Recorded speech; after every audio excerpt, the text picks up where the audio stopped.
asistencia y por favor me indican si están viendo la pantalla en modo presentación. No puedo ver si lo están haciendo con reacciones, así que por favor. Sí, se ve. Ok, perfecto, gracias. Entonces, estábamos en la introducción del metabolismo y con este esquema mencionamos que se ilustran los distintos compuestos que existen en el metabolismo. También, de alguna manera, se intuye por las líneas, que son reacciones químicas, la presencia de enzimas. Y lo último que hicimos fue definir ruta metabólica y también definir metabolismo primario y secundario. Algo que mencionamos ayer en relación a un compuesto o un punto X, que puede ser este que esté marcando acá, mencionamos que en algunos casos ciertos compuestos no tienen ninguna función más que ser el producto de una reacción y el sustrato de la siguiente. En ese sentido, este compuesto que estoy mencionando, la única función que tiene es de ser un intermediario. Y en el momento en que se indican todos los intermediarios o las modificaciones que se hacen en los compuestos químicos de las células, en donde muchos de ellos solo cumplen el papel de intermediarios, por eso también se refiere a este tipo de esquemas como el esquema del metabolismo intermediario, porque se muestra cómo se metabolizan compuestos que en algunos casos tienen solo el papel de ser intermediarios en una ruta metabólica. Entonces, habiendo ya definido ruta metabólica, metabolismo primario, metabolismo secundario y acabamos de hacerlo, metabolismo intermediario, ahora vamos a hablar de otras dos categorías en las cuales se pueden dividir la mayoría de rutas metabólicas. Y esta es los términos de catabolismo y anabolismo. Catabolismo se refiere a procesos que obviamente ocurren por rutas metabólicas en donde compuestos complejos como carbohidratos, grasas y proteínas que contienen energía y que de alguna manera tienen un estado de oxidorreducción de lado reducido, se transforman mediante estas reacciones del catabolismo para generar compuestos más sencillos químicamente, que están más oxidados y que también tienen menor cantidad de energía. Por ese desplazamiento hacia el lado más oxidado dentro del esquema de oxidorreducción. Por lo tanto, es obvio que la energía de estos compuestos, cuando se degradan, que esa es otro sinónimo de catabolismo, degradación, se libera energía que es utilizada para generar compuestos que las células pueden utilizar para sus fines propios. ¿Cuáles son estos compuestos? Aquí tenemos el ejemplo más significativo, es ADP y fosfato inorgánico.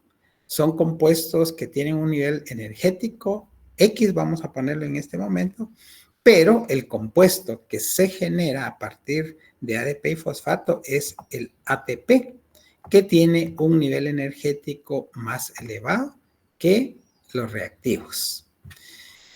¿Cómo se propició ese incremento en el nivel energético de los compuestos? Porque la energía no puede crearse de la nada. Pues es por la utilización de buena parte de la energía liberada durante el catabolismo.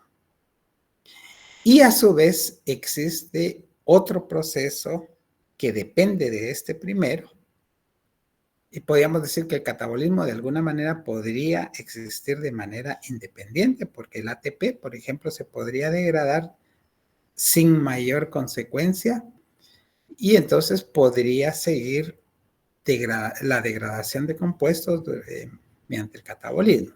El catabolismo de alguna manera podría funcionar independientemente, pero el anabolismo sí depende del catabolismo, porque el anabolismo son reacciones químicas o son procesos en donde se inician con precursores muy sencillos como aminoácidos, azúcares, ácidos grasos, bases nitrogenadas y se concluye con compuestos desde el punto de vista químico más complejos.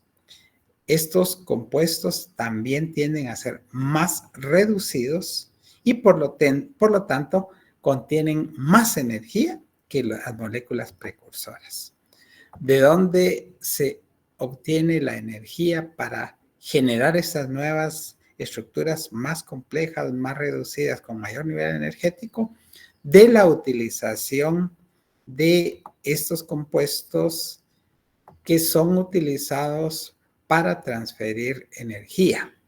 En este caso, ATP se hidroliza, da ADP y fosfato inorgánico, y esa hidrólisis proporciona a las reacciones del anabolismo las energías suficientes para que puedan proceder.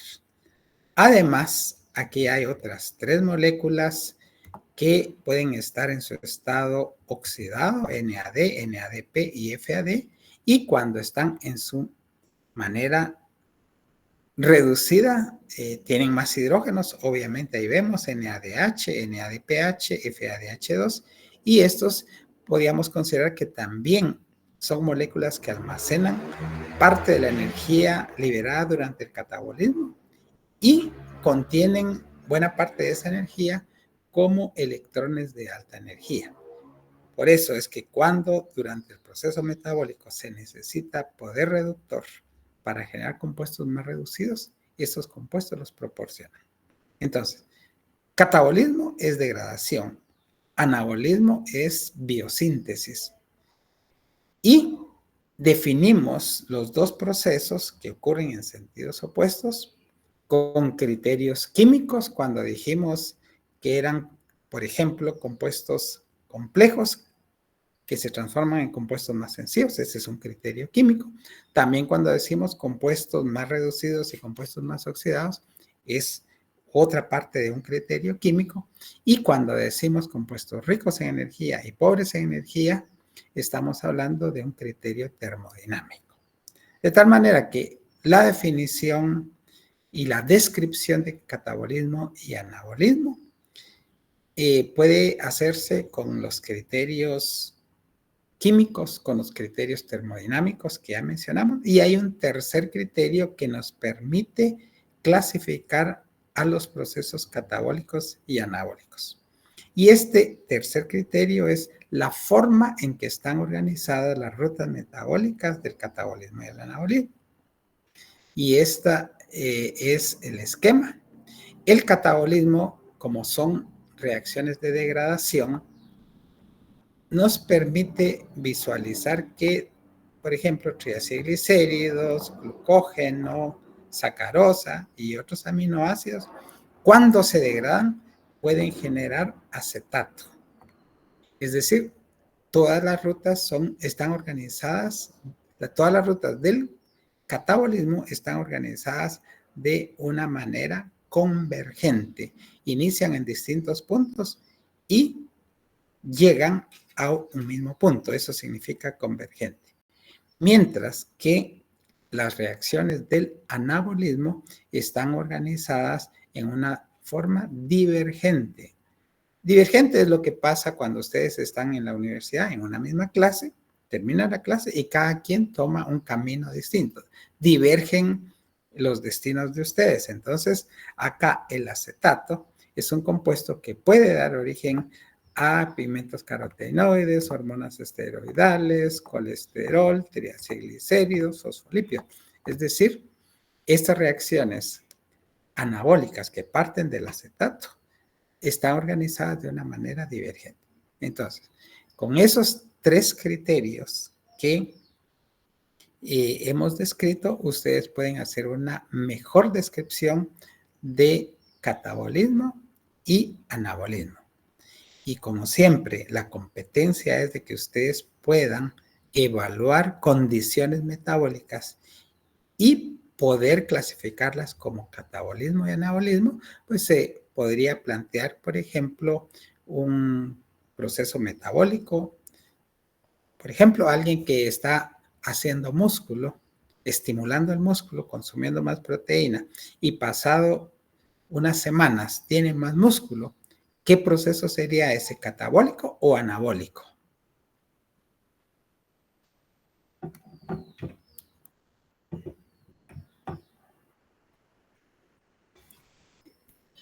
Enciende su micrófono y alguien que me... Sería anabólico porque Anabólico, obviamente, ¿verdad?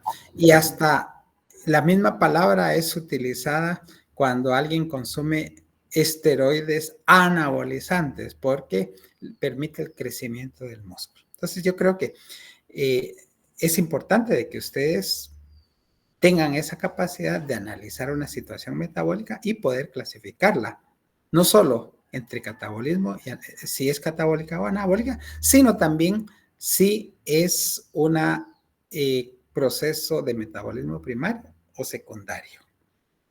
Ok.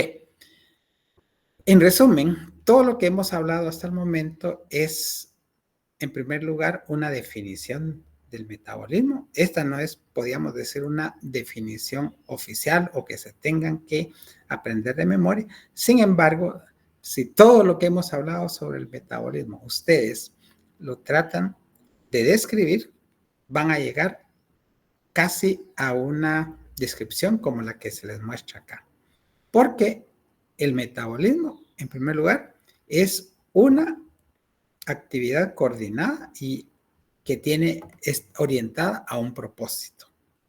¿Cuál es ese propósito? Mantener la homeostasis, mantener las funciones celulares, mantener con vida a una célula o a un organismo. Y además que en esta actividad van a cooperar muchos sistemas multienzimáticos. Esto lo podemos decir con otras palabras, de decir que existen enzimas que son los elementos catalíticos que promueven todas las reacciones de las rutas metabólicas. Un sistema multienzimático sería la serie de enzimas que catalizan todas las reacciones de una ruta metabólica y entonces en el metabolismo se necesita que funcionen diversas rutas metabólicas de una manera coordinada, es decir, cooperando entre sí. Entonces, vean que todos los elementos de la definición ustedes los pueden ir explicando. También mencionamos una ruta metabólica que lo definimos en la clase de ayer como la secuencia de reacciones químicas, cada una catalizada por enzima, y la idea de que tienen que ocurrir de una manera secuencial es porque el producto de una reacción es el sustrato, es decir, el producto de una reacción enzimática es el sustrato de la siguiente reacción enzimática. También definimos al metabolismo primario con 3 criterios. Uno, sobre el tipo de funciones para los cuales se utiliza. 2, en cuanto a la cantidad de materia que transforma. Y 3, en cuanto a su distribución. El metabolismo primario va a ser utilizado para cumplir funciones esenciales para mantener a la célula con vida. El secundario, para formar y degradar productos que permiten que una célula tenga una función específica o especializada. El primario va a implicar flujos grandes de metabolitos o de compuestos que son transformados por la ruta. Las rutas del metabolismo secundario es mucho menor la cantidad de materia que es transformada por estas rutas. Y en cuanto a la distribución, el metabolismo primario básicamente está en todo tipo de célula y organismo, porque si no se producen ese tipo de reacciones del metabolismo primario, la célula no puede sobrevivir, no es viable. Mientras que las rutas del metabolismo secundario pueden fallar y eso no hace que la célula pueda sobrevivir. Un ejemplo específico es a las personas albinas o los organismos albinos, porque no solo hay personas que sufren esta condición. En este caso, hay un defecto metabólico de la síntesis de melanina, que es ese compuesto que le da un color más oscuro a piel y cabello, o bien otras estructuras, ojos. Si falla el metabolismo para la síntesis de melanina, de todas maneras la persona pues puede vivir. Sí tiene algún tipo de complicaciones, pero pues sufre, o sea, puede sobrevivir. Justo en redes sociales, ayer o hoy estaba viendo a un capibara albino, fotografiaron a un capibara albino. Está igual que los demás, tiene una vida, entre comillas, completamente normal. Entonces, con estos criterios para clasificar metabolismo primario o secundario y los que acabamos de mencionar para describir el catabolismo y anabolismo, pues ya tendríamos que tener la capacidad de explicar o de describir qué es cada uno de estos conceptos y también aplicar el concepto para identificar situaciones metabólicas y poder clasificarlas entre metabolismo primario y secundario o bien catabolismo y anabolismo. Ok, una vez que hemos hablado de todo tipo de conceptos fundamentales, vamos a hacer una especie de introducción muy general, una pincelada, pero que es importante como una visión general de los procesos de regulación. Como ya lo mostrábamos en los videos de ayer y en las fotos con las cuales iniciamos la clase, el metabolismo puede variar en cuanto a la velocidad de transformación de materia en una ruta metabólica. Puede variar en el sentido de que durante una condición metabólica puede funcionar una ruta, otras pueden no funcionar o funcionar a niveles muy bajos. O a largo plazo también puede existir una regulación en cuanto a, por ejemplo, desarrollar mayor cantidad de mitocondrias, desarrollar mayor cantidad de células que puedan contraerse, de poder generar compuestos, cuerpos cetónicos o de que haya, por ejemplo, un metabolismo distinto cuando una persona sufra una condición médica, una cirugía, quemaduras o una enfermedad metabólica. Entonces, el metabolismo no siempre funciona de igual manera para todos los organismos y todo el tiempo. El metabolismo se tiene que adaptar a las condiciones internas de la célula y el organismo. Y también se tiene que adaptar a las condiciones variables del ambiente. Si una célula solo recibe nutrientes de un tipo y en algún momento se cambia el tipo de nutrientes que recibe, tiene que adaptar su metabolismo para poder funcionar óptimamente con esa nueva fuente de nutrientes. Y lo mismo pasa con las personas, o lo mismo pasa en la adaptación de una persona que tiene una actividad sedentaria, que no tiene actividad, que es sedentario y que de repente comienza a requerirse mayor actividad física. Entonces, todo eso significan cambios en las condiciones internas y externas y todo eso necesita una adaptación para controlar el funcionamiento del metabolismo. Y en este caso, pues hay algunos principios generales sobre la regulación del metabolismo que vamos a mencionar acá. En primer lugar, mencionar que si las rutas metabólicas funcionan porque hay enzimas que catalizan las reacciones, entonces adaptar rutas metabólicas o adaptar el funcionamiento de rutas metabólicas a distintas condiciones, en última instancia va a significar la transformación de la actividad enzimática. Bajo cualquier regulación del metabolismo o adaptación metabólica, siempre hay cambios o modificación en la actividad enzimática, la cual puede ser a distintos niveles, como vamos a mencionar un poco más adelante. En segundo lugar, es un patrón que vamos a ver más durante el desarrollo del curso. Cuando estemos analizando rutas metabólicas, nos vamos a dar cuenta que en una ruta metabólica pueden existir, por ejemplo, 10 reacciones y no todas tienen que ser reguladas en su actividad. Todas las enzimas no necesariamente tienen que ser reguladas en su actividad. Muchas veces es suficiente con que una sola enzima sea regulada para regular toda la ruta metabólica. Otras veces pueden ser 2 o hasta 3, pero generalmente son muy pocas. Y además, casi siempre la enzima reguladora muchas veces es la primera reacción de la ruta metabólica o está muy al principio.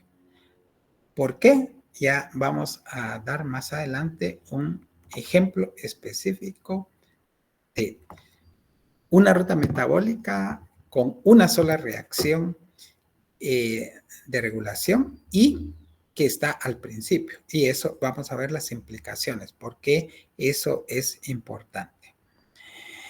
En algunos casos hay procesos que ocurren en sentidos contrarios.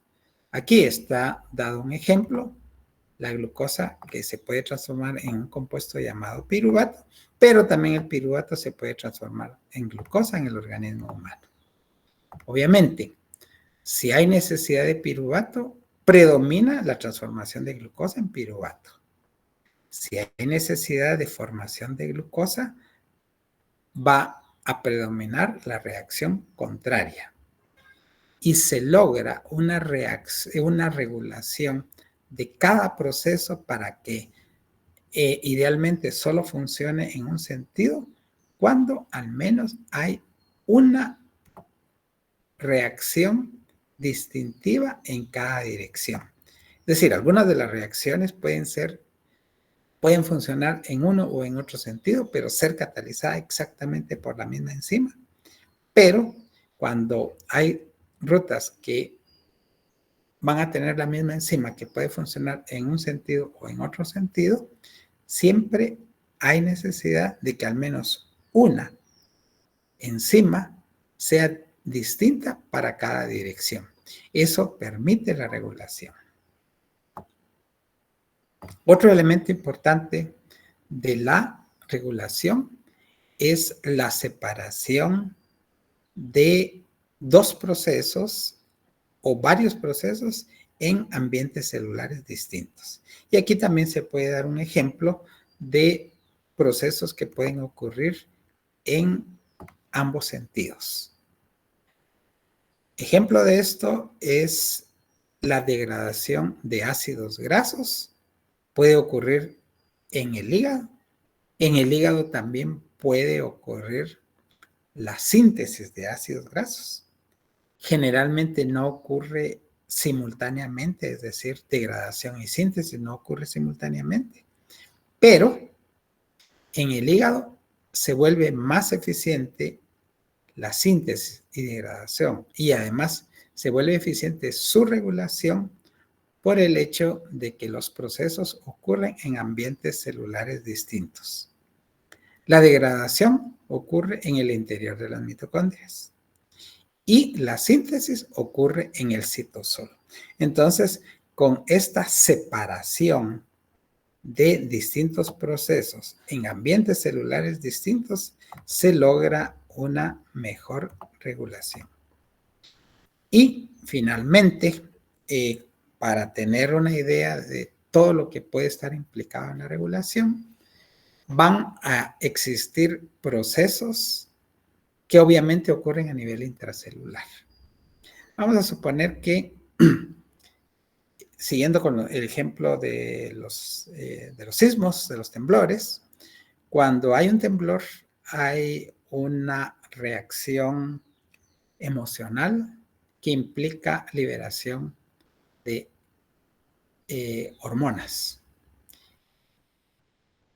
Pero, ¿cuál es en esencia la necesidad de supervivencia o cuál es el evento que puede asegurar en un determinado momento el predominio de ese impulso de supervivencia? Pues salir corriendo. Para salir corriendo, para